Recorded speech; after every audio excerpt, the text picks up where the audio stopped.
सभी साथियों को नमस्कार। आज हम लोग फिर फेसबुक और यूट्यूब चैनल के माध्यम से मुखातिब हैं और हमारे साथ राजीव जी हैं और फिर हम लोग आज बात करेंगे म्यूचुअल फंड को लेकर के।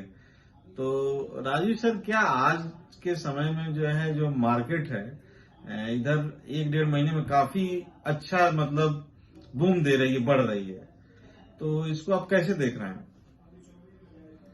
इसको देखिए मुकेश जी, इसको देख रहे हैं कि भारत की री रेटिंग हो रही है। भारत को विश्व के परिदृश्य में देखिए तो पूरे यूरोप में बच्चे नहीं है। जी जी, लोगों ने कम बच्चे पैदा किए। अमेरिका का यही हाल है, नॉर्थ अमेरिका कम से कम यंग जनरेशन हमारे यहाँ ज्यादा है। तो जापान में बच्चे नहीं है, सिंगापुर वगैरह, तो हमारे यहाँ बच्चे ज्यादा है। तो हमारे यहाँ जो एवरेज एज है बच्चों की, हमारी बल्कि भारतीयों की एवरेज एज चाइना से भी एवरेज एज में 10 साल है। तो हमारे यहाँ यंगिस्तान बोला जाता है।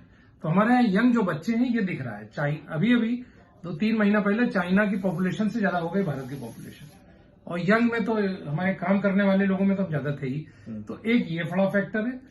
दूसरा, 2000 पर कैपिटा इनकम पे जब कोई इकोनॉमी आती है तो उसके बाद से बड़ा तगड़ा बूम आता है उस इकोनॉमी में। जी जी जी। जैसे हमारी इकोनॉमी भी $2400 पर कैपिटा इनकम पे चल रही है, बहुत तो इसमें ये बूम आया हुआ है।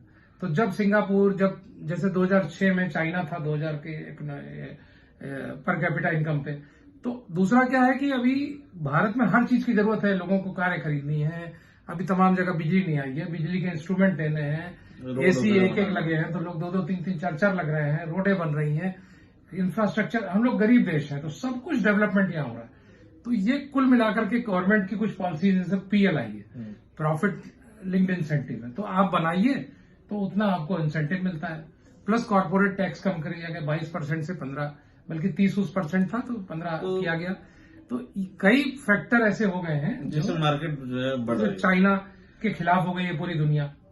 लेकिन एक चीज बताइए, जैसे मार्केट बढ़ती है तो ऐसा माना जाता है कि जो इन्वेस्टर होते हैं उनके लिए बड़ा अच्छा समय होता है कि मार्केट से बाहर जाने का।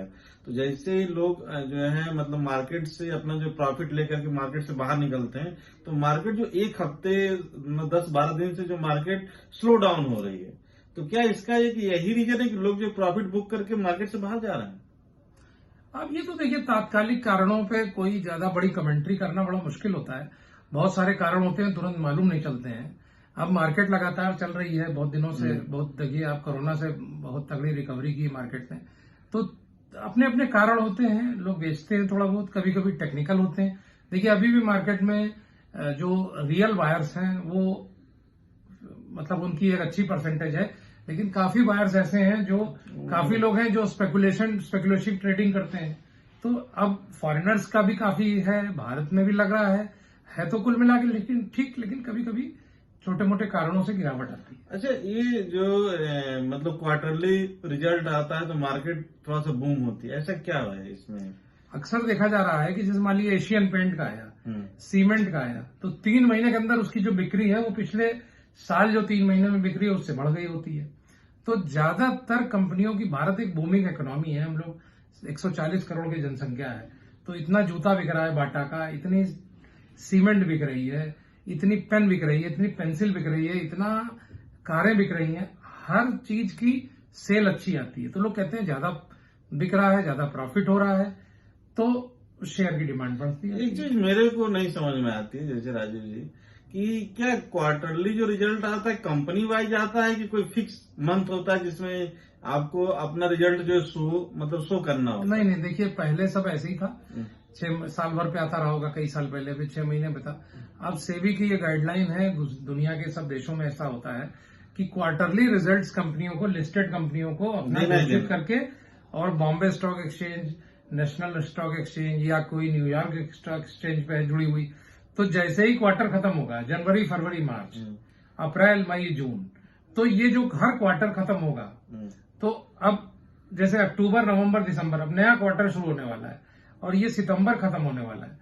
तो जैसे 30 सितंबर के सारे आंकड़े इकट्ठा करके कोई 4 अक्टूबर, कोई 6 अक्टूबर से लेकर 15 अक्टूबर तक, ये जो कंपल्सरी गाइडलाइन हो गई है सेबी की कि आपको क्वार्टरली रिजल्ट, यदि आपकी कंपनी जो है BSE में या NSE में लिस्टेड है तो आप क्वार्टरली रिजल्ट जो डिक्लेयर करना ही करना है। हाँ, इसीलिए कंपनियों में गड़बड़ नहीं हो पाती। यदि जो म्यूचुअल फंड्स ने ले रखे होते हैं शेयर, तो म्यूचुअल फंड के जो फंड मैनेजर्स हैं उनको, या जो लोग सीधे शेयर खरीदते हैं निवेशक, उनको भी पता लगता रहता है कि कंपनी में साल दर साल कैसा जा रहा है। हाँ, मतलब कंपनी ग्रोथ कर रही है, डिमांड है कि नहीं। तो जैसे बच्चा है, पढ़ रहा है, तो उसके मंथली टेस्ट भी होते हैं। हाँ, यूनिट वाइज टेस्ट होते हैं। माँ बाप को, बच्चों, टीचरों को भी पता लगता है कि देखिए हमने पढ़ाया, इस बच्चे को नहीं समझ में आया, तभी तो ये 10 में से 4 लाया। तो अगर 10 में से 8 लाया, करने का भी मौका मिल जाता है। तो सबका इवेल्युएशन होता है, हमारी इकोनॉमी से लेके हमारी कंपनी। तो ये बहुत अच्छा, आपने कई दर्शकों के बहुत सारे जो कंफ्यूजन थे उसको दूर किया।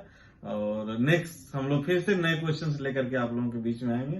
आप सभी लोग जुड़े, इसके लिए बहुत बहुत धन्यवाद आप सभी लोगों का। अभी आप अच्छा ही टाइम है, निवेश करिए, कोई दिक्कत नहीं है। बस निवेश सलाहकार से बात कर लीजिए, सब्जेक्ट टू मार्केट रिस्क होता है। तो जैसे कि एकदम से कोई लगा रहे हैं, उनके लिए विशेष संदेश देना चाहूंगा कि जो लड़के डीमैट अकाउंट खोल करके बिना विशेष जानकारी के लगा रहे हैं, जो लोग, उनको उसके खतरे हैं। फ्यूचर ऑप्शन की ट्रेडिंग से बचें, जो है पेनी स्टॉक से बचें, जो फेसबुक पे रील बना के जो यूट्यूब वीडियो डाल रहे हैं जिनकी कोई जानकारी नहीं है, उनकी सलाह पर खरीदने से बचें। सोच समझ के अपना एक छोटा निवेश डायरेक्ट शेयर में करें, और बाकी विशेष जो आपका ज्यादातर निवेश है वो म्यूचुअल फंड के फंड मैनेजर्स के माध्यम से करें। हमारे जैसे लोगों से कांटेक्ट करें और इस तरह से अपनी धनराशि को सुरक्षित रखें। थैंक यू सर, बहुत बहुत धन्यवाद। आप लोग सब लोग हम लोग के साथ जुड़े।